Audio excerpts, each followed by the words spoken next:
আমরা আজ একটি গুরুত্বপূর্ণ বিষয়ের উপর জরিপের ফলাফল আপনাদের সামনে উপস্থাপন করছি।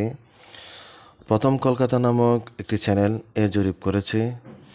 দেশীয় কোনো চ্যানেল জরিপ করলে আমরা কিছুটা হলেও ভিন্নভাবে নেওয়ার চেষ্টা করতাম। যেহেতু এটা ভারতের একটি জনপ্রিয় বাংলা চ্যানেল জরিপ করেছে, তাই আমরাও তাদের জরিপকে গুরুত্ব সহকারে নিয়েছি। তারা জরিপে বাংলাদেশের আগামী নির্বাচনকে তুলে ধরেছেন।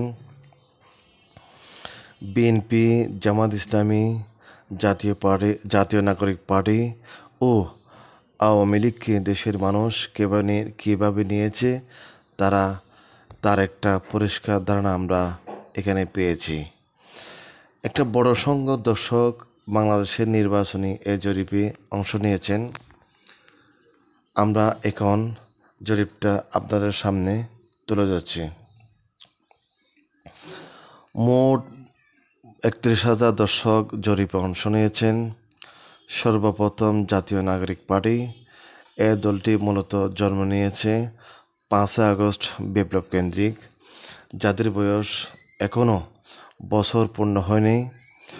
দলটি দর্শক ভোট পেয়েছে মোট 11%।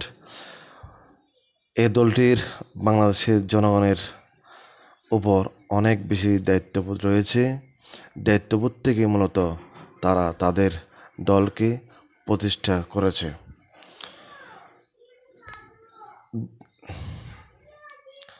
মোট ভোট হিসেবে তারা ভোট পেয়েছে 3,410 ভোট। এরপর বিএনপি দর্শক জরিপে মোট ভোট পেয়েছে 20%, যা মোট ভোটের হিসেবে 6,200 ভোট। 3 নম্বরে আওয়ামী লীগকে ভারতীয় টিভি চ্যানেল প্রথম কলকাতার দর্শকরা মোট ভোটের 30% ভোট দিয়েছে।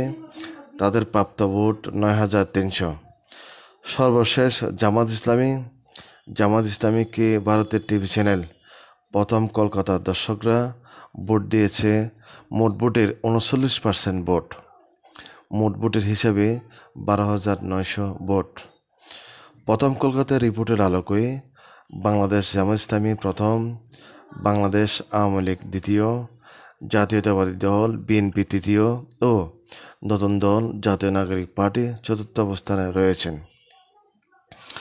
আমরা মনে করি এই জরিপটি তাদের দর্শকদের একান্ত ব্যক্তিগত জরিপ, বাস্তবতার সাথে নাও মিলতে পারে। তবে বর্তমানে মানুষের ধারণায় এই জরিপের মাধ্যমে প্রকাশিত হয়েছে। নির্বাচনকালীন পরিস্থিতি যদি প্রথম কলকাতার রিপোর্টের আলোকে মিলে যায়, বিএনপির জন্য একটা বড় ধরনের দুঃসংবাদ অপেক্ষা করছে। প্রিয় দর্শক, আমরা এই জরিপের মাধ্যমে একটা বিষয় আমাদের কাছে পরিষ্কার হয়েছে যে, একটা বিষয় আপনারা খেয়াল করছেন কিনা জানি না, সবচেয়ে আশ্চর্য লেগেছে আমাদের কাছে, সবচেয়ে অবাক লেগেছে যে ভারতের জনগণ জামাতকে তারা পছন্দ করে না।